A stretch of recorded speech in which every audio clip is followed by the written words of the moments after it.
to Coach Bryan Moore Show. I'm Margaret Ann Prater alongside Coach Bryan Moore, and I want to remind you to watch this show on YouTube. It will be broadcast there, and then also tune into the NFHS Network every Friday for our live broadcast. And before we begin, I want to take a moment to thank our sponsors, Life Church, Agency on Main, Marmac Commercial Real Estate, Peck Funeral Home, Eddie Pruitt Ford, Drake Eye Center, and Coleman Regional Hospital. All right, Coach, good news, we're 5-0. You defeat Gadsden City 16-9. I often joke about coachable moments when guys aren't playing their best. We had a lot of those. So was that our guys maybe losing a little focus, or was that Gadsden City brought it? Probably a little of both. The game was a good game. I mean, it was a tough game and a game that we needed. Didn't feel very good in the moment. Didn't feel very good to go back and look at the film and look at the issue areas. We met none of our offensive goals, not one.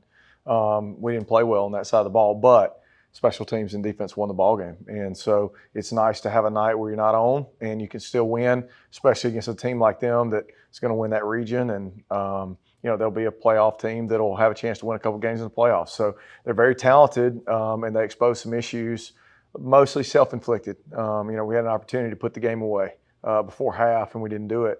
And when you play good people, you can't do that. So, we got to go back to work, and we will. And the good news is the teachable moments were there, even in a win. Okay, and well, I watched the game live. I was there, and when I was watching us play, I was like a lot of people, what's going on? We're not playing well. But then I go back and I look, and I don't think we played as bad as I thought we did. Right. You had 350 yards of offense. What percentage of that offense? I don't want to put you on the spot, but what percentage of that was the first half? Because first half was most, like 80% of it. The first half we had 250 plus. We're right on track, right on schedule. We have 2 red zone possessions that end in turnovers. It can't happen. Mm-hmm. So we're only 2 of 4 in the red zone, which is by far the worst this year. Third downs were not good. So a lot of that. We had 3 turnovers in the first half. That's more turnovers than the rest of the year. So in one half of football, I don't know. It was one of those nights that, you wish you had back and you could have finished. But it was, again, probably something we really needed long term. Well, and, another positive, Zay Fletcher. He was our player of the game last week. I mean, he still had 101 yards receiving. Yep. He was solid. Yep. And he took some hits. Yep. How is he? He's fine. I mean, he's fine. He's tough. He's a tough guy. And, we're very fortunate to be healthy. I was thinking about that today. We had, all of our kids here on time, ready to go. We had a good lift yesterday. I mean, they bounced back well from a really physical game. That was, it's different when, Kirkpatrick comes down, he's 6'1", 200 and hits you in the face. It's a little bit different than a 160-pound DB. That guy's, he's an SEC guy. I mean, he'll have a chance to follow his dad, and so he's the best player that we've played since I've been here. And, wow. He's good. He's a good player, and they had a lot of them back there, and that we were challenged. Their defensive line was really good, and they've made some plays offensively too. Good receiver, and the back's a pretty good player. So, again, it was a good, challenge for us, one that we wish we had played better, but one, again, that we can grow from. This is another one of those questions I was talking about off air that is a little tricky, but you had guys that were disappointed in themselves. Yep. Okay? Because I know you could tell the body language after you did that post-game huddle. Yep. They walked off like you lost. Yep. Yep. And so how do you walk that line of we've got to correct these problems, we've got to, I don't want to say blow the kids up, but you understand what I'm saying. Right. And we don't want to make them any more down on themselves than they are. It's a fine line. So how do you navigate that? Well, and then there's different sides of the ball too, right? Like our defensive guys played extremely well. Right. So then you can't come in here and hammer, 100 of them because half of them played really well. And the kids that played on special teams, Saban Witt, and some of those guys played extremely well Friday night. So there is a balance there, and I think you've got to remember, that you're going to have these nights where you're a little bit off. Now, again, you've got to correct it. And so when we broke up after we met as a team yesterday, I addressed the offensive team because I didn't think there was we didn't do a great job under the tent together. We didn't, that was the first time we've been challenged that way in 2 years. I mean, even the Gardendale game last year, we still moved the ball and scored. Right. And so we just hadn't had that type of night. And so we need to learn from that adversity, how to deal with that and how to respond. And if today and yesterday are any indication, we're going to be able to do that. Well, and I was talking to some of the players today in class. 2020, you were a second half team. Yeah. Last year, you kind of did it all. Yeah. But this year, third quarter, you got a lull. Right, What no are we doubt. going to do to? I don't know. You keep exposing it, to them, and because they probably don't think of it quite the way that a fan does. They're just out playing series to series, but we haven't been good. I mean, Coleman, we were not good. We had Austin, we weren't great in the third quarter. We've had some quarters that hadn't been very good, Jo, and obviously, weren't good in the whole second half Friday night, but. We've got to talk about that and then structure practice to where, again, we're sort of putting our competition periods, kind of lacing it throughout practice to where you might have a funny period and then you got to get back going, and then kind of get, so I think we've got to continue to do that and hopefully we'll get over that hump. Okay. We'll be right back after a break. You're watching the Coach Bryan Moore Show. I think that was all my hard questions. I'm going to take blame for the kickoff, though. This was kind of funny. Are you ready? Yeah. All right. And we're back with Coach Bryan Moore. Coach, I'm going to go ahead and have a mea culpa moment. I was on the sideline with the chain gang right before kickoff, and I'm going to take responsibility for this because I told him, I said, you just need to go on down and move down to the 25. I said, kid's going to knock it through the end zone. It's going to be a touchback. I said, you better go. And they're like, we're walking, Then he squibs it to their best player. Yeah, no doubt. And that was just not that was not my thing. But we had some miscues on special teams. Yeah. But we did have 2 blocked punts. Right. And a missed field goal. So what can you say about what happened on special teams? We had the ball that we let roll instead of receiving. That kind of stuff. Yeah, I mean, it was first off, that was the best team we've played on special teams. So for us, the good news for us to block 2 was huge. One of them in the end zone for a safety, which could have made the difference in the ballgame at the end. Had them down by 3 scores, basically at halftime, possibility of scoring twice and getting 2 2-point conversions. But for us to be up 16 at half was huge. I thought that the ball that Rye let go, he hadn't done all year. But it was a left-footed punter. And so the ball moves different. So as the game went on, we had to we didn't see that in film. Like we knew he was left-footed, but we couldn't tell that the ball kind of curved the way that it did. And that's a small thing that we just hadn't had happen. He hit the ball way in the air, and the ball kind of hooked back to our right. And so we had to make an adjustment of kind of how we treated that punt. And so that was big for us, and we're going to work on it today with the jugs machine because we've got another left-footed punter coming up this week. So the ball comes off their foot differently. So there are all these things through the year, you're just kind of constantly putting out these little fires, right. so to speak, and trying to correct these things. But the play of the game, though, was the block in the end zone for Saban. 2 block punts in a game. That was huge. And our special teams unit, again, won. We're 5-0 on the year in special teams. And so that's got to continue to hold up. All right, and then I also want to talk about some miscues with fumbles, drop passes, things like that. Did Gadsden make that happen, or were we just having mental lapses? I mean, we threw one that we would like to have back, and the fumble, that Jack had was just the kid put his head right on the ball, a really good tackler, and it came out, and he hadn't had an issue with that. But you notice, and I told Jack this yesterday, who got the ball at the end? It was Jack again. To finish the game and get the last first down. We still have complete confidence in him and his ability, and the ball with Rye. I mean.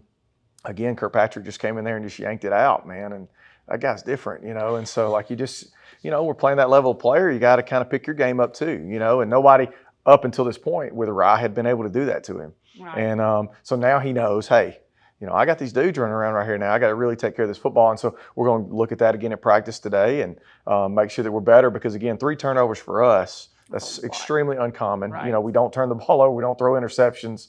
Again, more turnovers in a half than the rest of the year so far. So, I mean, that we just got to be better. We just little mental lapse, and we got to lock back in on it. And then there was one other statistic I looked at. Your quarterback and your running back had the same number of carries. Was that designed, or was that something you were reading on Gadsden's defense? Right. I mean, I know we do a lot of RPOs. Yep. But I just thought that was unusual. Yeah, for sure. Jack, in big games, he's going to have to carry it a lot. And we're trying to take the load, rise his best when he's carrying it, say, 15 to 20 times. When he gets to 20 or more, you kind of lose a little bit of that burst, from Rye, because he's going to have catches, too, in there. And so Jack can take that. And then I thought Lincoln played really well. Lincoln had some good carries in there. And if he can do that and continue to expand his role, we can take a few of those carries from Jack and give them to Lincoln and kind of be, out of 30 carries, then all of them have around 10. That sounds a little bit better, again, for the longevity of their season, too, because ultimately it's kind of a pitch count, to be honest with you. A player's only going to be able to have so many reps through a 10 to 15 week season. And so you got to manage those as you go throughout the year. Okay, that makes sense. All right, we'll be right back. You're watching the Coach Bryan Moore Show.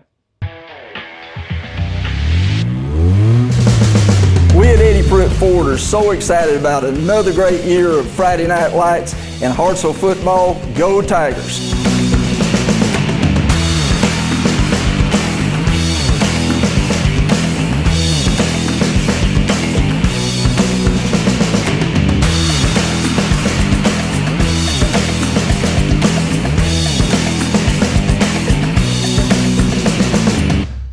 We're here with our Eddie Pruitt Ford Player of the Game, Isaac Nicholson. And Isaac, I've just got a few questions for you, and several of them are the same as the other guys, but great job Friday. Starting off, give me your favorite moment so far this season. It can be practice too. Yeah, probably so far is probably either this game or beating Coleman. Okay. Coleman, in any sport, beating Coleman's always fun. But yeah, practice, I mean, the coaches do a good job of making it fun, and the players do, like, especially on the defense, we all have a fun time out there. So that's we awesome. kind of just cut up a little bit. That's good. So this time last year, you were in the student section. I was. What made you decide to play football your senior year? I don't know. I didn't want to regret not playing, and now I'm glad I did because it has been a lot of fun. I just wanted to see what it was like on the other side. And I bet they wish you played last year now. I wish I played last year too. Do you think playing football will make you better at baseball? I think it's definitely made me stronger. Okay. But it's just the will to want to like compete and everything throughout the whole year instead of just in the spring. But yes, I think it will. I think all the workouts that we do and then the mindset that you have to have kind of just overlaps into wanting to play baseball too. So that's pretty good. All right. I ask everyone this question. Okay. Favorite part of practice? Um, People are like, I hate practice, but there's got to be a part that you like better than others. Probably the interception drills with Coach Folks. The D-line, I don't know what I'm talking about with that, but those are that's probably one of the more fun moments when Coach Folks down there throwing balls at you. Okay. And I got one more question, so you're going to be off the hook pretty quick. All right. All right. We've seen lots of improvement. Players are constantly evolving. And so I have asked the last 3 weeks, who's the guy that you think is like the sleeper? The one that on week 10 or when we're making our playoff run that we're going to look back and I'm going to be like, you know, Isaac was talking about this guy during the coaches show, and he's really, I mean, it can be offense, defense, be somebody on the bench. Who are we going to look at down the road that is just really going to come out of nowhere? I think he already has a little bit. I think Peyton Roberts, especially after coming off the injury, I think he's already shown that he has a lot of like, I don't know the word, I guess. He's already done a lot so far, and I think just coming throughout the season, he's going to really pick us up, especially being able to have more rotational guys in that spur rover position has helped out a lot, and I think it'll help out a lot in the end of the season. That's a great answer. You did a great job, and we thank you for coming out. Of course. And good luck next week against Oxford. Appreciate it. Yeah, it'll be fun.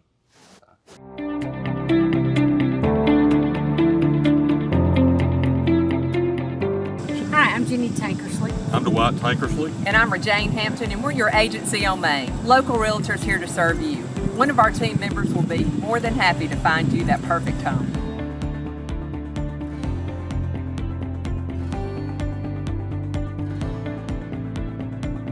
Go Tigers!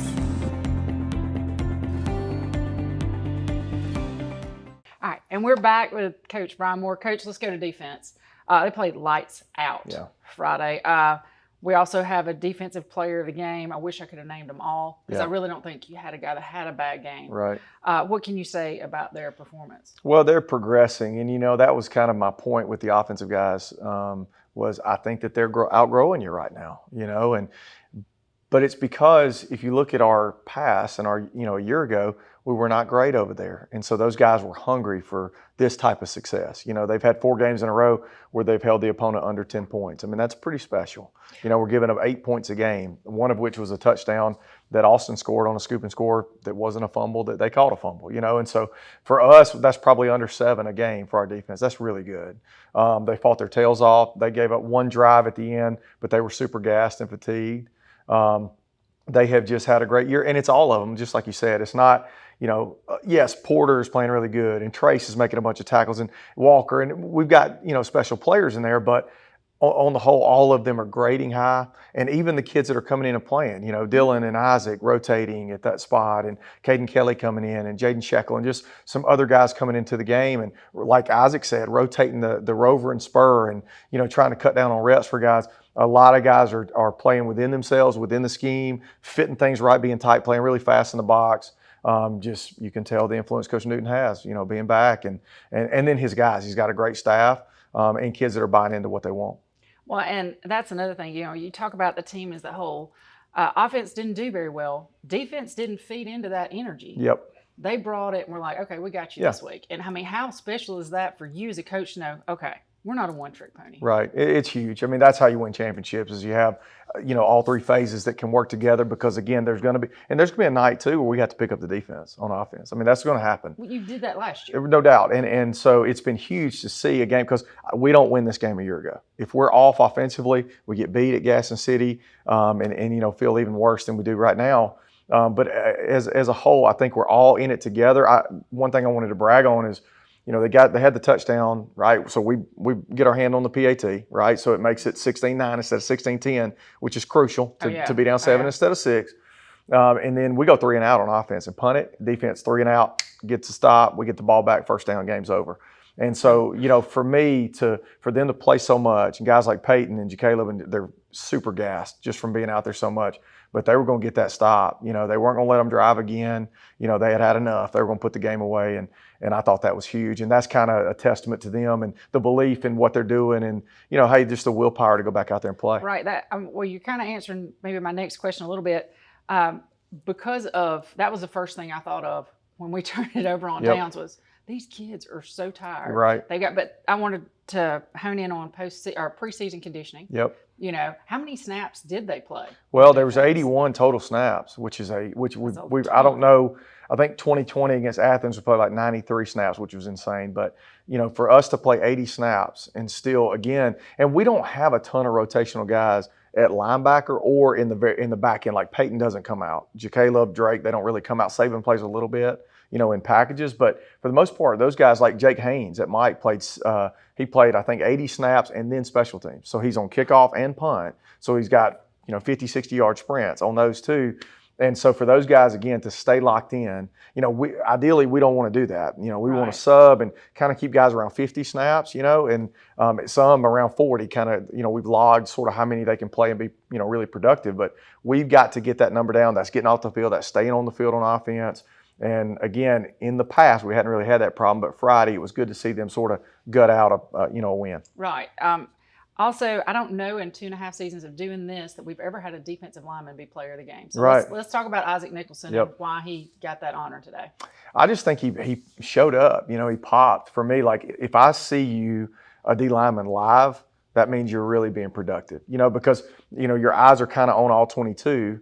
And so for me to notice Isaac, and Porter too, I mean, Porter made a ton of plays. And it was kind of like, which one, do we choose as the player of the game? But for Isaac, in his 5th game, in high school football, to come in, I think he made 11 plays. He had a great night, tackles for loss, sack. I mean, just big night for him. They had a very difficult time blocking him. And if we can continue to get that production out of him, because we know what Dalton and Porter are going to do. So if we can get that production out of Isaac, and then Dylan can come in there and play well, which he did as well, that's huge for us going forward. Yeah, they were in the backfield a lot. All night long. Yep. The quarterback was so athletic for Gadsden City. But we came close to interceptions. Yep. Let's talk about Peyton. Peyton almost grabbed a couple. Caleb had some defensive plays that were really outstanding. Right. What can you say about our defense? Huge. I mean, they're doing a great job of cutting routes too. Like, we talked about 11 and how talented he was, and he was a really good player. Our guys leaned on him, knew where he was all night long. I'm still, like we do as coaches, yelling, you got to make sure you know where he is. But they did. Peyton was leaning on him. They disguised things well, stayed over the top of routes. The referees let us play back there a little bit and kind of, get into their body a little bit like we want to, just like we teach it, And I thought that was huge for us. And our guys continue to limit big plays, and we're definitely going to have to do that this Friday with Oxford. Well, and we had some guys I saw limping, coming off with minor injuries. So what are we doing to maintain? And I know you said that we're pretty healthy. Yep. What are you doing to to take care of them because you got Oxford Yep. and then you got Muscle Shoals. Yeah. And then you got Athens. It's quite a stretch. I mean, there's none of the lightweights are left, Right. and really we didn't have many of those anyway. The schedule's been tough, and so, we're going to have to recover and rest and take care of our bodies. And, our strength and conditioning has helped that. We do a bunch of preventative stuff, from ACL preventative stuff, shoulder work, to try and stay. You can't prevent all injuries. It's just not going to happen in football. But, we work real hard at that. Coach Holly's done a great job, and we do a bunch of band stretching and partner stretching and yoga, and which is not pretty. But anyway, just a lot of stuff like that, right, to take care of their bodies and do some things to help them, ice baths and all that. So, and we're trying to scale back practice too. I mean, there's a fine line there too. How long do we go? We've got to get our work in because there's no shortcut to it, to success. And we got to get this level of work in, but at the same time, we got to be cognizant of how they feel and how they're going to be, going Friday, because we've got to be 100% when we roll out Friday. It's all about efficiency. No doubt. All right. We're going to take a break. You're watching the Coach Bryan Moore Show.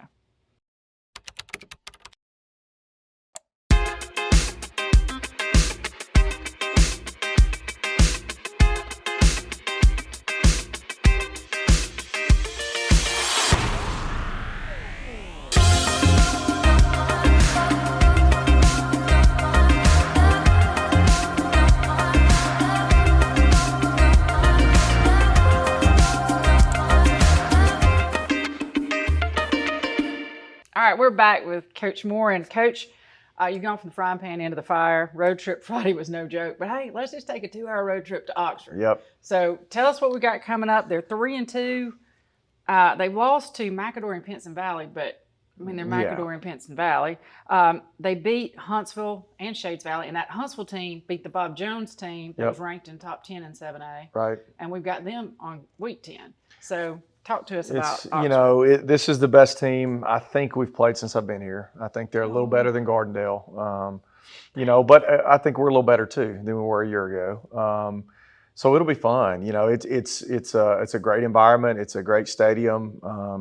Great setup, turf, really nice. And so that'll be fun. It's a game that, if again, any indication with our players is that they're really excited about the way that they were focused and locked in, and they're ready to play in this game. Now 3-2, don't let that trick you. Pinson's really good. McAdory's really good. They beat a good Huntsville team, like you said, that we had a hard time with in the spring. And so they've got a good quarterback. They're young, actually, still, but they do some good things offensively, schematically. They're the best we've seen by far. They've got by far the best quarterback that we've seen. The back can take it to the house, and they got 4 receivers that can go. And then defensively, they've got one of the younger Brits.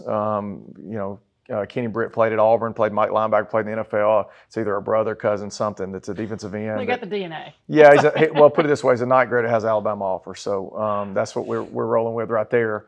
And then, schematically, defensively too, Coach Cochran does a really good job. Their DC, he's on the level with Coach Newton. I mean, that's what that's kind of where we're at right now. And so, but it makes it really fun. It makes exactly what you're going to get. Your reads are all really clean because they are so well coached, and so it'll just be about execution. You won't out scheme each other. It'll be about throwing and catching and not missing blocks, and you can't turn it over. You can't have penalties. You can't do any of that. You got to play a really clean game because this is honestly a 3rd round playoff matchup. That's what's coming up right here on the road. So that's what's fun, and that's why we scheduled it. Well, and I put on here that they're a perennial power, and I've never heard of Oxford having a down year. Right. They're always consistent. So tell the folks at home who we're watching for, who we need to look for. Yeah, I mean, player-wise, 16's a quarterback. He's a pocket kid that can make all the throws. Again, he's a sophomore, which was really shocking by the way that he handles himself and the reads that he makes and his timing. He throws people open. He doesn't wait until, they're clean open and he can see them. He's throwing it to a spot and they're getting there. Receivers all, patting things down and coming back to the quarterback, catching everything. There's no drops. They don't turn the ball over and beat themselves. Kicking game is good. Again, left-footed punter, which changes a little bit. Scheme-wise, they're fine there. They're not going to give you anything. They're not going to fumble a kickoff or do any of that kind of stuff. And then defensively, you better be right. You can't make bad reads. You can't be late getting the ball out. They run so well on the back end that they'll pick it off. They've had a few pick sixes on the year. And they've played such high-level athletes. That's the thing, too, is like playing Pinson and those guys all they've seen is speed and athleticism. So, we're not going to overwhelm them. Isaiah even, as well as he and Rye run, it's not going to overwhelm them because they've seen it every week. So, again, it'll be fun. It'll be it's probably, in my opinion, the best matchup in Alabama this week with us in Oxford. So, two what should be top 10 6A teams that would be a playoff type atmosphere. That'll be awesome. All right, we'll be right back. You're watching the Coach Bryan Moore Show.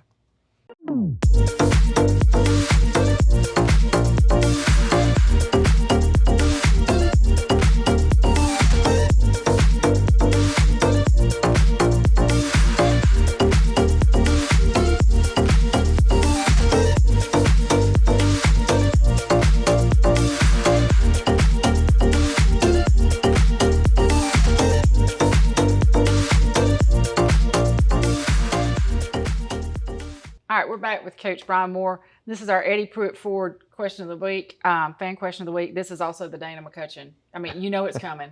She sends it in. I just went ahead. She's our person. She said, I feel like the questioning of Jack's uniform set a tone right at the beginning of the game. So what did you do to lock him back in? And then she also said, by the way, the defense looked awesome. But what did you do? I mean, this is one of those pregame things that they decided to stop play. Yep. I don't understand that,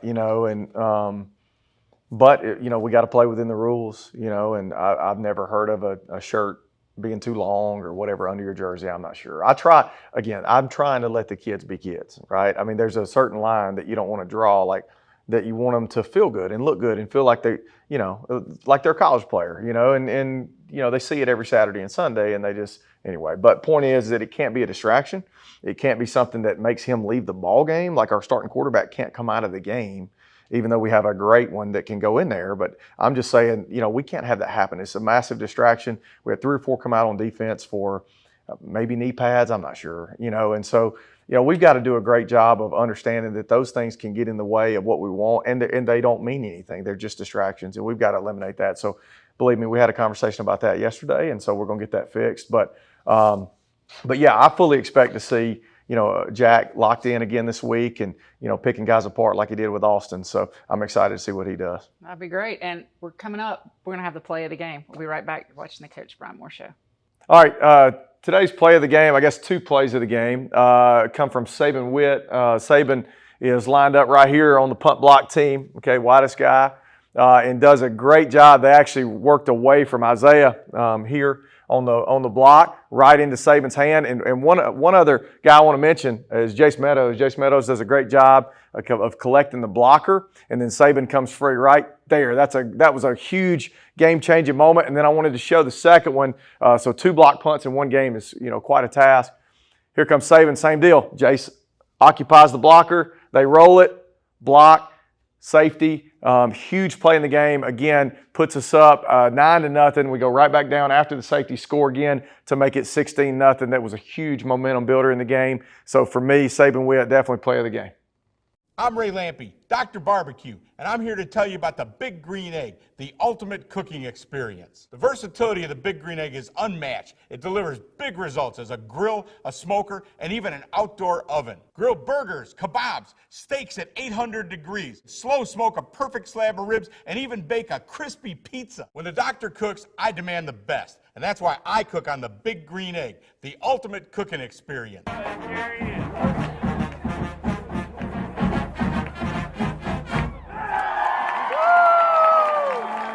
This week in Hartselle High Athletics, we've got Wednesday, September 21st, 9th grade volleyball. They're going to Hazel Green. Thursday, September 22nd, it's a busy day in our athletic department. The volleyball team's going to travel to Athens. The junior high volleyball team is going to host Priceville, Decatur, and Coleman. Cross country's going to Coleman. And 7th and 8th grade football, they're going to host Coleman at J.P. Kane. Friday, September 23rd, we're all going south. Volleyball is going to the Finley Center for Dig in the Park. And our football team, well, we're going to make that trip to Oxford. Saturday, September 24th, volleyball is back at the Finley Center for Dig in the Park. Junior high volleyball is going to the Battle at the Lake tournament at Gunnersville. Swimming and diving, they're going to Huntsville for Dublin Park competition. Monday, September 26th, it's got to be a holiday for Pat Smith. We have no events. And on Tuesday, September 27th, volleyball is going to travel to Decatur.